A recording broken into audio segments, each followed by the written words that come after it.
Ned will give you kind of a little bit of a background, but he has been tracking with the Army, kind of helping us in various ways around the country. I connected with him, I don't even know, 5 or 6 years ago, maybe. And he's in town to help us with Celebrity Day tomorrow. He's going to be our host at MOA all day on the stage, introducing the guests, chatting with them, like adding some new energy into the event. And I just thought, since he was flying in this morning a day early, and we were going to sit down and chat, that I just thought, hey, we have 2 huge days coming up where we have a lot going on. We want to finish strong. And so I just thought, why not have Ned give us a little pep talk? By the way, I want to actually interject, if I may. You may kill me. So she asked me, she goes, like last week, she was like, would you think about giving some sort of a talk? I'm like, I don't know, it could be like awkward. Like, and so I was like, let me think about it. And then she sent the list of everybody coming tomorrow. And I was like, okay, I have a lot of like prep work. I was like, you know what, I really want to focus on like prepping for tomorrow. I'm going to pass on the talk. And she was like, well, I sort of already scheduled it. I'm like, cool, let's do it. I was like, thank God I love you. Like, so anyways, here we are. No, but, yeah. Go Army. Yeah, exactly. No, but I did want to talk about a couple of things. So I was introduced really to the Army.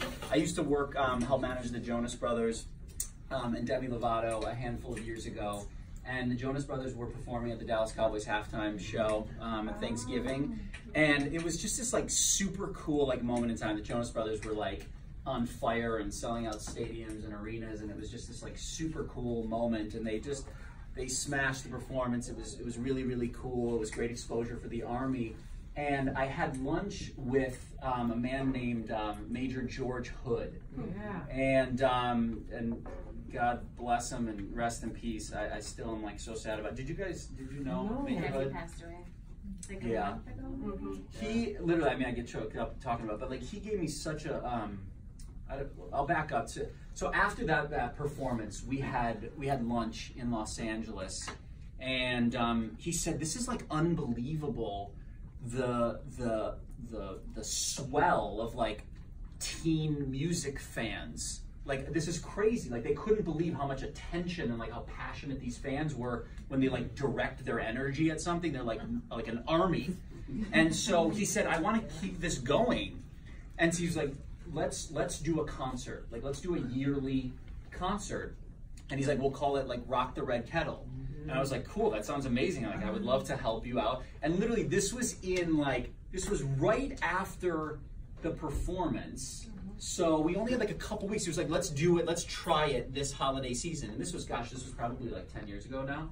And I was like, okay, cool. So we just hit the ground running. This was out in Los Angeles. We actually did it at the Americana. It was an outdoor mall. We got together like a handful of bands, and you can actually see the videos online. But what we did was, the idea was we'd get these music artists, these like teen-centered music artists, and they would volunteer before the concert, and we'd film the videos and then release it online leading up to the show to just get a bunch of attention and excitement. And most importantly, and what Major Hood, what his vision was, is it's not even about the donations, it's brand. It's how do we educate young kids, the next generation who are going to be giving for the next 50 years. Don't ask them for money now. Just show them that the Salvation Army is cool and that giving is cool. Because when Shawn Mendes literally drops his money in the bucket, or literally is helping with you know, homeless, like getting his hands dirty like on the scene, the fans are like, whoa, like I could do that. Like that's, and it was so crazy, and I get chills literally. Long story short, we did the first one. There was a couple hundred people there. It went on for 7 years. We made it all the way up to Microsoft Theater in Los Angeles, 2,000-3,000 people at a time. We ended up getting Shawn Mendes, and like these videos that they would post ended up getting hundreds of thousands of views. It was like, it was unbelievable. And we have, this was actually at, we'll show you just a minute of this. This was actually at Microsoft Theater. This was Becky G. But it was just so cool to like make it to this stage after a lunch with Major Hood. So you get a little taste. Let's go back to the law, the fire law. The prize is a VIP for a day experience at Rock the Red Kettle.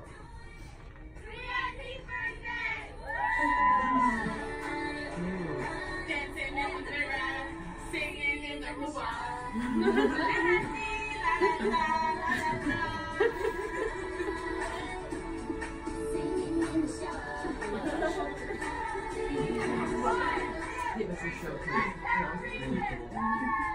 love giving, I love helping people and raising money. I was posting it on my social media site. Like literally just having so much fun. The social media posts were a super cool way to engage people all over the place. We gotta get to at least see where you are on this. I don't know if I'm. But you know, it's funny because, and I was just telling actually Donna Hood. The theater was so cool. We were front row. And as if that wasn't enough, the top 4 fundraisers all had the most amazing individual experiences. Reese got to dance on stage. Jess took a picture on stage with Becky G in front of the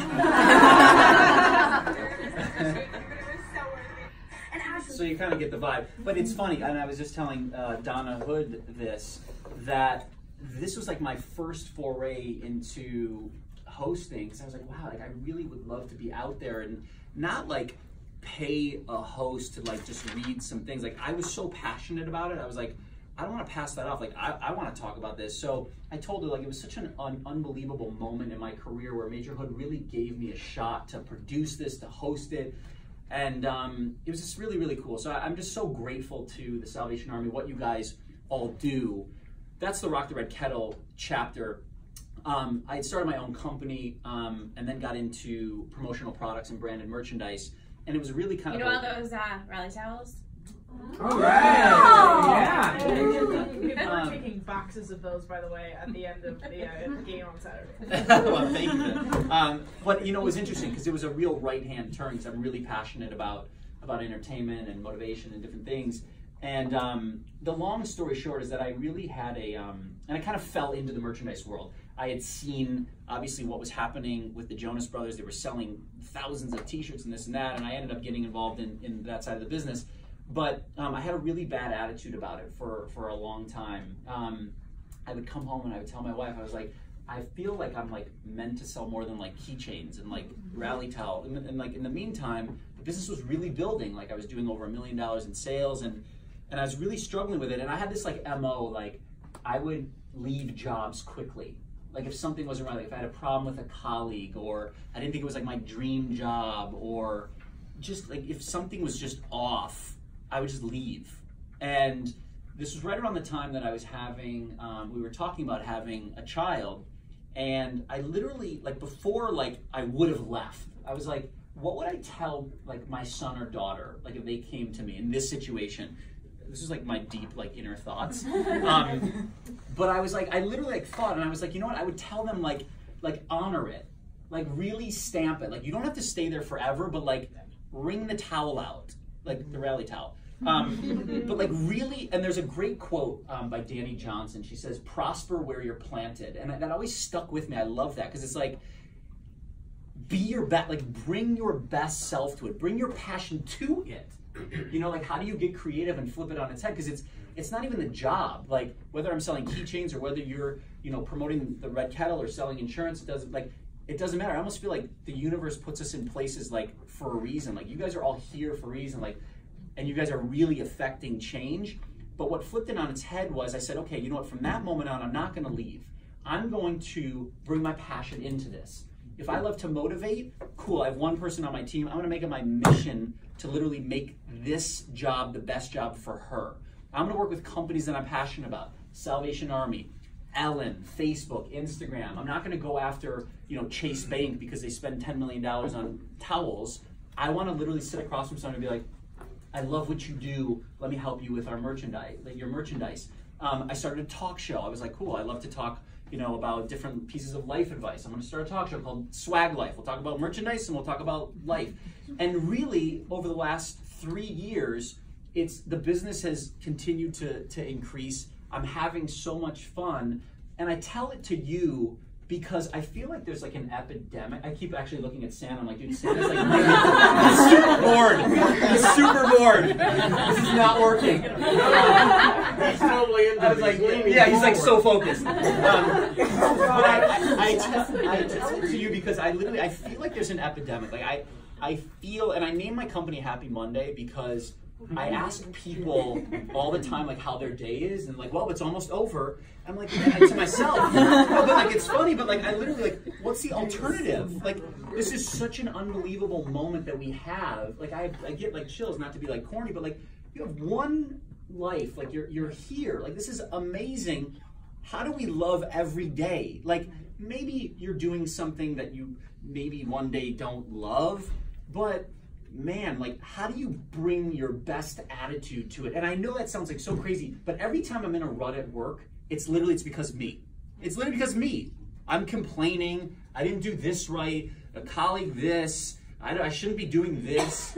I'm like, dude, it's wasted energy. Instead, I literally would tell you, because this is so working for me, and I totally believe this, that we all have passions and gifts. How do you figure out a way to literally bring that into your job? Like maybe you love to cook and you bring in your favorite like chicken recipe on Tuesdays. Like I don't know, but like that's 15% of your job that like, cool, like I did that. Like maybe you love to take pictures and you jump on the Instagram, account. Like I believe there's a way to do it. Like I'm starting a talk show talking about like pop sockets and like my favorite app. Like it doesn't make any sense, but like I'm having fun and it's a way that gives me a little bit more meaning and I'm honoring it and like I feel good at the end of the day. And I think there's more meat on the bone. Like a lot of times it's like, and somebody told this to me like a long time ago, they're like, you're jumping off the train too fast. Like stay there, honor it. You'll know when it's time to go, but like I'd say to you now, obviously before the end of the year, what a special, cool time. You guys are really touching lives. And long term, like I would challenge you truly, truly, and maybe one person really does this. What do you love to do? Like legit, like what do you love to do and how do you bring that to work even once a week?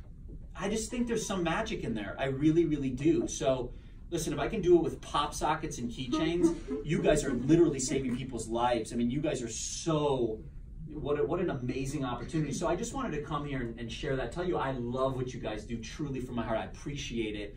And I almost feel like from a fan's point of view, literally I mean it, thank you for what you do. I mean, I could get like choked up. Great catch. By the way. That's an amazing job. I was like, by the way, did you ever see The Matrix where your new nickname is the Oracle? Like she like that was amazing. Teamwork too. Yeah, teamwork. That's teamwork. But I say to you, literally, thank you for what you do. Really give some thought to digging in and figuring out what's a creative way you can bring your passion to your job through the end of the year and into 2019, and keep doing what you're doing because I appreciate it, and as do millions of people. So thank you for having me. I'm pumped for tomorrow. We're gonna rock it, and if you need more rally towels, let me know. But no, for real. Some pop sockets? Yes, indeed. But for real, thank you. I appreciate you guys very, very much. So I hope I did okay. You're awesome. And he's really great on social media. If you follow him, you'll get your like daily little dose of Ned. I saw the one where he was featuring you. It was amazing. Oh yeah, that was really great. fun. The Yeah. great Julie. Yeah, It was fun. it was really awesome. So cool. No, thank you guys. that's Well, thank you. Thank you. Woo! Appreciate it. We did do